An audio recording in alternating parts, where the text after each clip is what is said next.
right, everybody, thank you for joining us here today at the Hannover stage. My name is Nick Gigantis. I lead partnerships for GE Vernova, and we're very excited to be presenting to you today. You know, GE manufactures product ourselves, so we are a company that knows manufacturing deeply. And one of the things that manufacturers are focused on is continuous improvement. So really my goal for today's presentation is to give you some ideas around continuous improvement that you can bring back to your organization. And we're going to do that through customer stories. You know, just like Amazon is customer obsessed, GE is customer focused, and we want to give you some examples of how we're delivering value using GE Vernova Proficy solutions today through some customer stories. So to begin, I just wanted to give you a little bit of an overview around GE Vernova. So we were founded 130 years ago as GE by Thomas Edison, the man who invented the light bulb.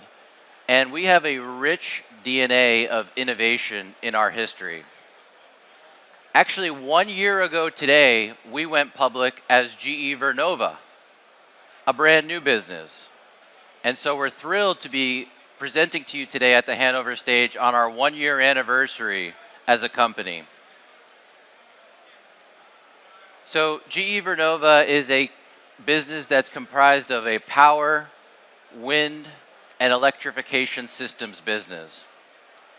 And today, there's estimates that over the next 20 years, electricity demand is going to grow by 50%.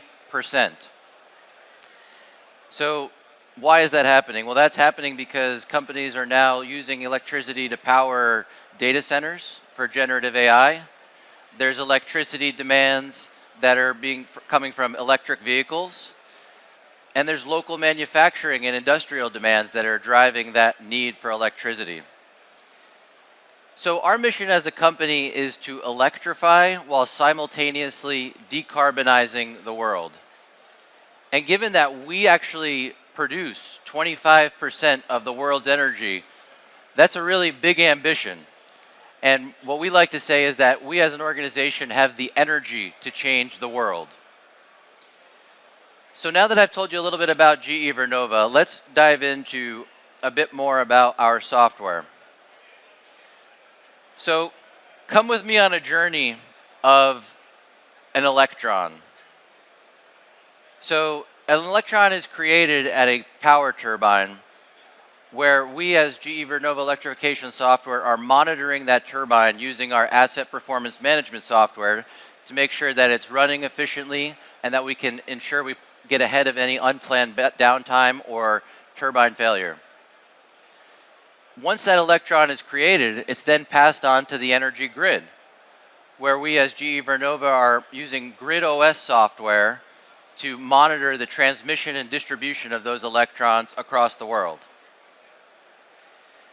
And then the electron meets GE Vernova Proficy software when it gets to the manufacturing plant, where 35% of the world's energy is used in industrial purposes.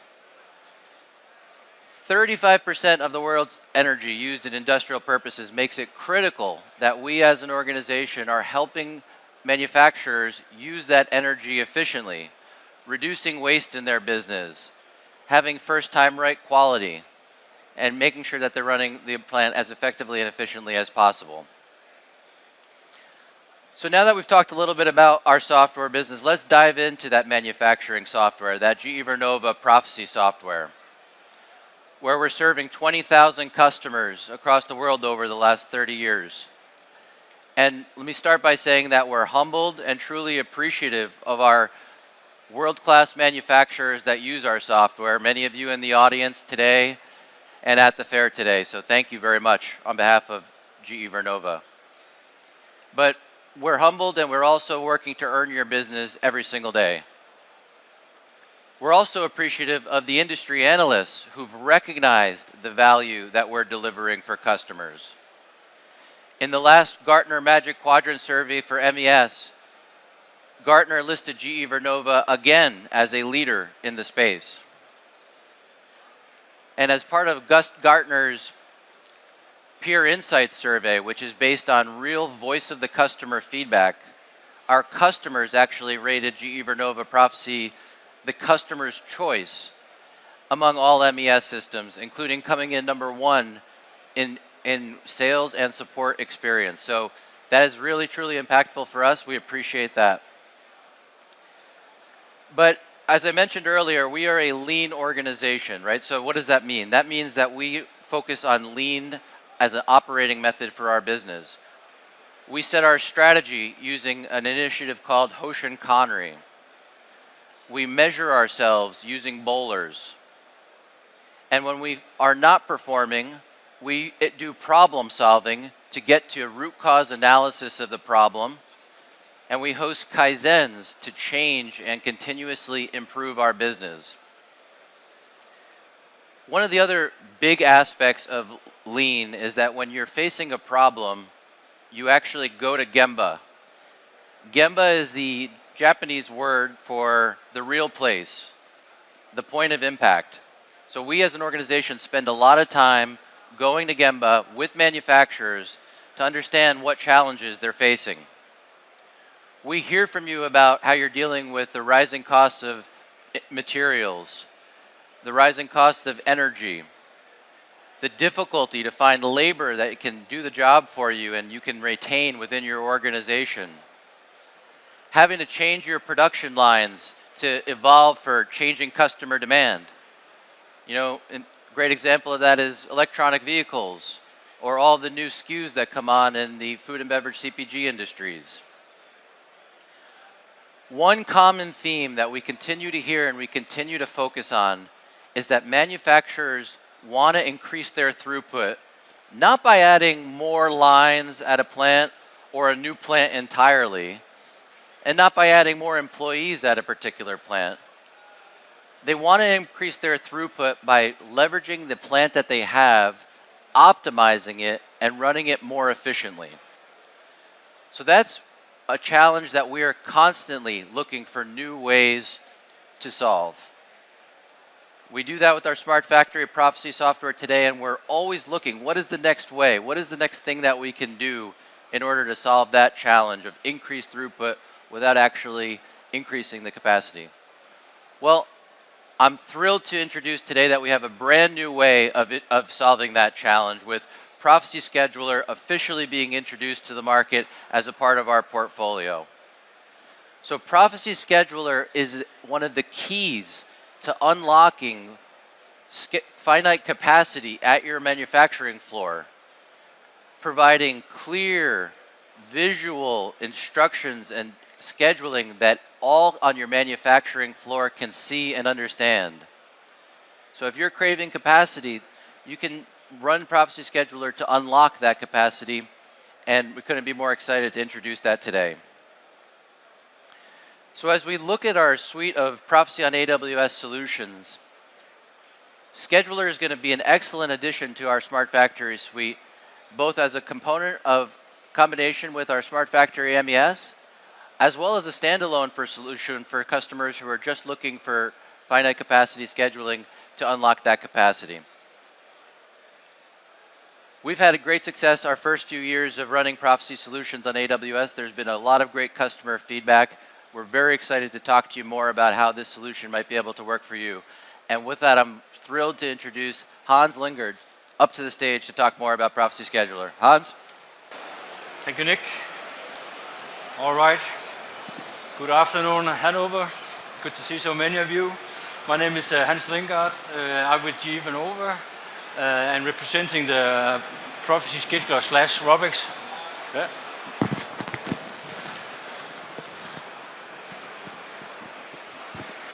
All right, thank you for that.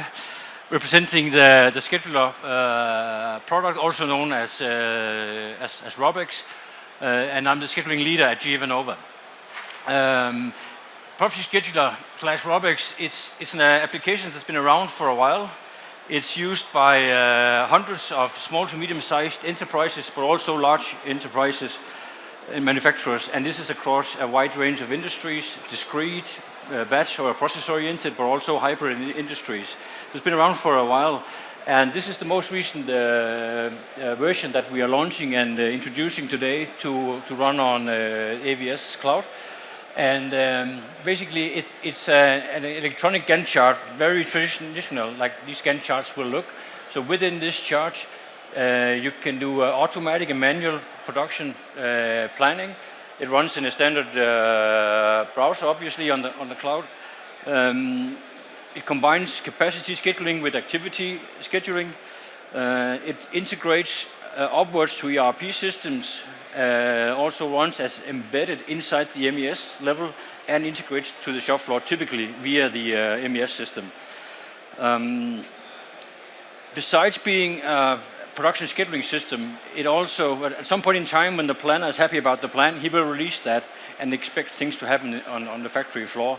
At that point in time, the same application, the same screen that you see behind me, that will turn into a dashboard. So it's live, it's closed loop, with the shop floor, getting information typically from a SCADA or MES system to start to reflect what's actually going on. Because when we release this plan, this is what we expect to happen. But I've been around long enough to know that something else will also happen from time to time. So it's very important that we get that feedback into the schedule. But we don't switch system or anything. We don't even switch screens. We just switch some of the coloring and symbols on the screen so that the plan goes into a dashboard mode. So we try to keep this, the whole idea and the philosophy of the product really is to stay very visual. So even when editing the plan, we don't leave this picture. You can drill in and change some parameters, but it's really the main idea to stay visual and intuitive as long as possible. And also I already mentioned the dynamic nature. So you will see this screen evolve as things happen in a production. And also, it's a multi-user system. If you have a large facility with many planners for different sections of your manufacturing, they will all be logged in as multi-users on the same plan. So you might see some other orders jumping around the plan while you are planning, so that you have inter-department coordination through this tool. So what's in the tool, there will be, does this have a pointer? You see that now. But you can see over here that there are some production resources. It could be equipment or lines or persons or teams, whatever required. And for each of those, we have a range of production activities planned. It shows the workload from one or a group or all resources. And also there's a simulation on material levels. And that's based on, we would import inventory levels and bill of materials or recipes for all the production orders. So we're not doing inventory management or warehouse management. What we're actually doing is to say, at this point in time, the red line you see up here, that's right now.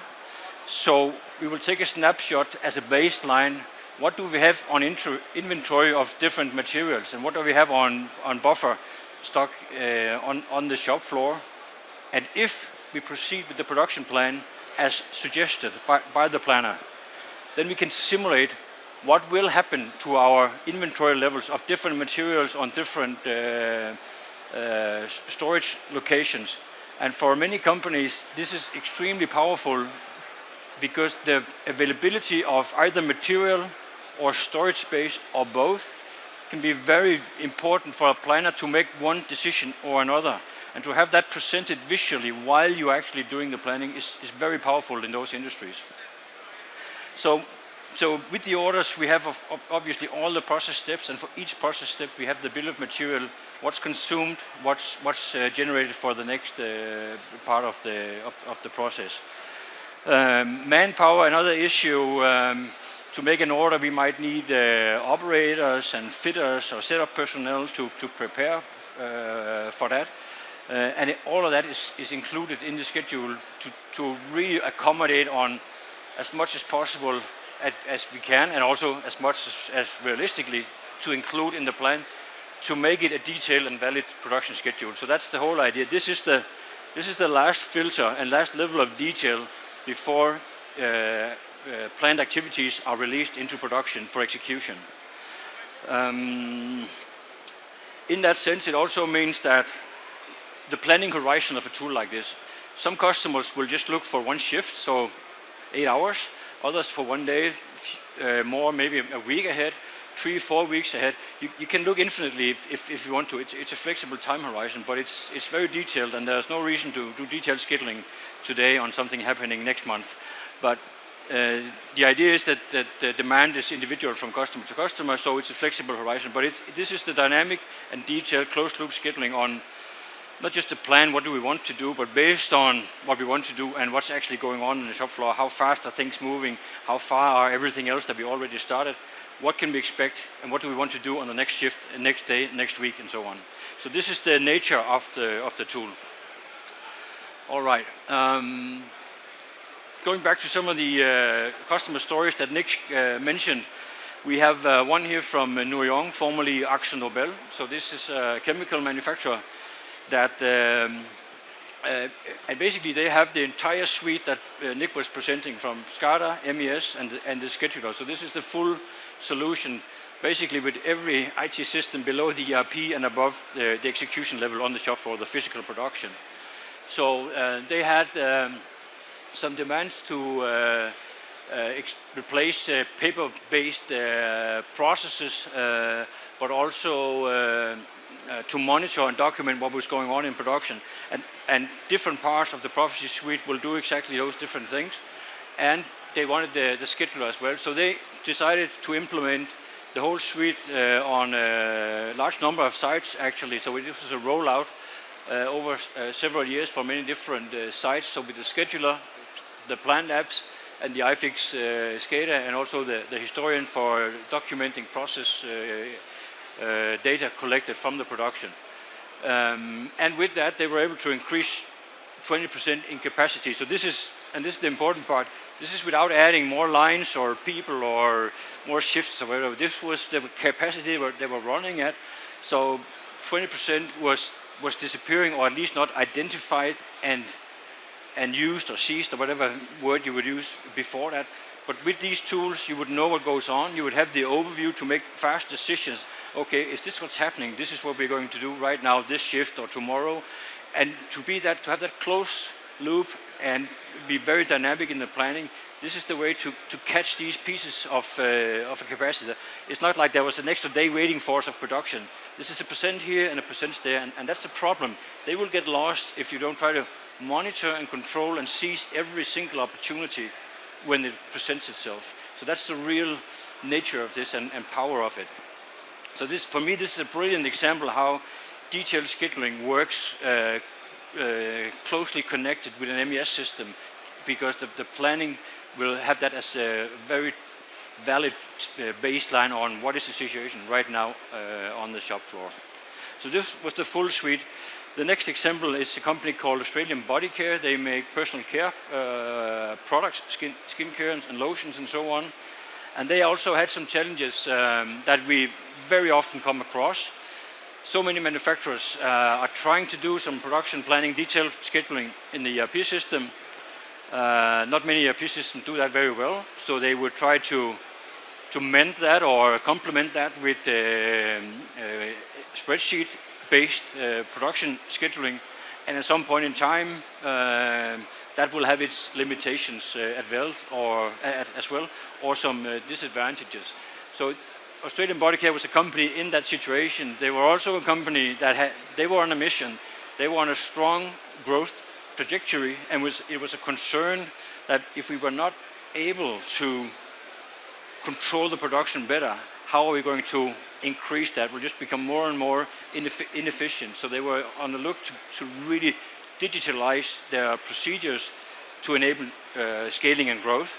So they went with the scheduler, connected that to the ERP system, and immediately had some flexibility in the scheduling, so responding on things happening on the shop floor as they occurred. They also, to a wide extent, used this intuitive visual format of the plan.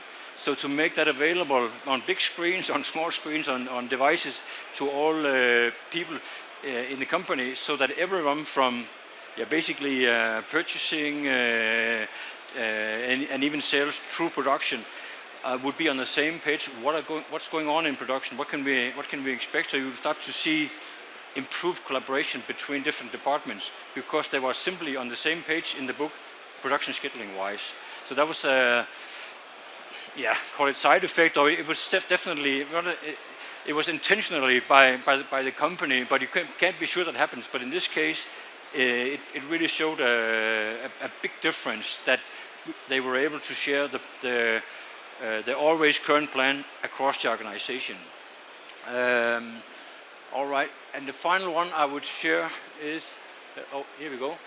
It's a company called AVK Plast. It's a plastic injection manufacturer, pretty much the same situation, and we see that in many small to medium-sized enterprises and even large enterprises that basically are small to medium-sized enterprises just under a bigger ownership and maybe more connected. But we see that companies struggling with detailed planning on the ERP side, which makes sense because ERP is not made for that. Then trying to supplement it again with spreadsheet-based planning. So that was replaced here again by the scheduler. Just a small sidetrack here. The way we implement this, Dick talked about being a lean company. What we do is we run a sprint-based deployment of these solutions. So when we have just a single scheduler deployment, we're able to do that in 5 weeks with the customers. So to take them from their old procedures, configure, install, train, get up and running on a new planning system, that will take 5 weeks. It's rather intense, but it's also a very fast and productive way because we won't occupy people for a long period of time during the production. So getting back to this story, one of the main savings here was to really cut down on the time they spend on planning. So even without considering the effect of better scheduling in production, just the time saving spent on planning would actually justify the investment in the system in this case. And then you can add whatever logistic or production performance improvement that you are able to achieve as well. And some of those values would be what they did was to minimize downtime due to that the machine changeovers was planned better, and maybe by looking ahead and reduce the number of changeovers, but also machines waiting for personnel, tools, which is a well-known problem in injection molding, waiting for the right tool. You have the machine, you have the material, you have the people to run it, you have the fitters to set it all up, but the tool is sitting in another machine somewhere else or out for refurbishment. So all that is scheduled and taken into consideration, and they would gain some of that previously lost time by having that overview, making decisions. How do we use what the capabilities that we have today? And then another thing that I want to highlight here is that when we talk production scheduling, it's very often it's a discussion on productivity and efficiency, basically a bottom line discussion. How much can we make of this? But when we talk to our customers, a lot of them, I'll get back to that shortly, a lot of them say, well, for us it's actually a customer service tool as well, because if you're in control of your production plan, you can give very quickly you can get valid delivery dates and keep them. And in the odd event that you can keep them, you can come in well in advance and say, the customer, we have a problem on a due date. Can we work something out that you get a partial delivery, or you prioritize some of the other orders, whatever. Which in any case, it's a bad situation, but it's better than not delivering on time and the customer will find out on the day. So that kind of ability is what the tool enabled for this customer and for many other customers. So it's not evident, but it's a real deal that you can actually improve customer service through production scheduling as well, and in general just smooth operation, simply because, like in the previous examples, you have customers on the same page of the production schedule. So these were 3 very specific cases from different industries and from different sizes, different ERP systems and different technology landscapes. If you go up from a helicopter view, we've surveyed a lot of our customers, asking them about, because the really important thing here is not the functionalities of the scheduling system. It's about how can the scheduling improve your business? How will it generate value, or how will it give you a competitive advantage, strategic competitive advantage?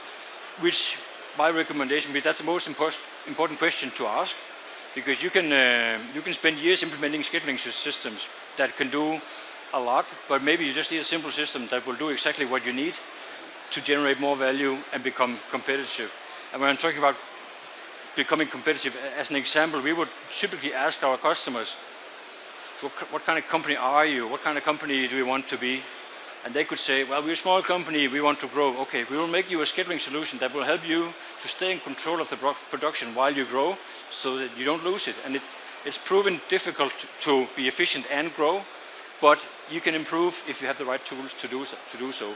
Another example would be a company saying, well, we are in an extremely competitive market and we have extremely expensive equipment, so we don't need that equipment to run 99.9% of the time. Okay, we will provide you a scheduling solution that will do that, and the customers might have to wait a little bit to get their goods, but we optimized what the customer asked for. So that high level objective, basically that business objective of the company, should drive the design of your scheduling solution.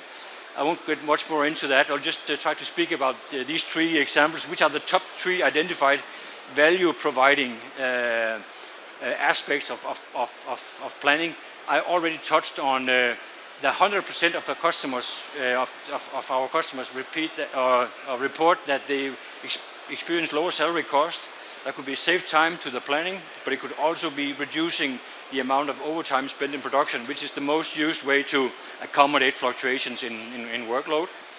Second one, still a big number, 91%, experience the increased revenue. That's the customer success, customer service increase that I already spoke about. So that's number two in ranking of how do companies profit or capitalize on improved scheduling. And the last one, still a very high number, 87% reports that they were able to reduce, delay, or entirely avoid investments in new capacity, because so many companies have that capacity already, but they don't find it in a busy workday where they are under time pressure to make decisions, and a lot of capacity is lost in that. So it's all about trying to find the capacity that you're already paying for, utilize it, and only when you are on a very high level of that, start thinking about new lines or opening another shift and things like that. So with that, I think our time is up. Nick, you have any closing remarks? Otherwise, please feel free. We are at this a station or a kiosk here at the AVS booth. Stop by, let's have a talk about your goals and your strategies, and see how some of the products from Vernova can help you become successful in your journey. Thank you all for listening. Thank you.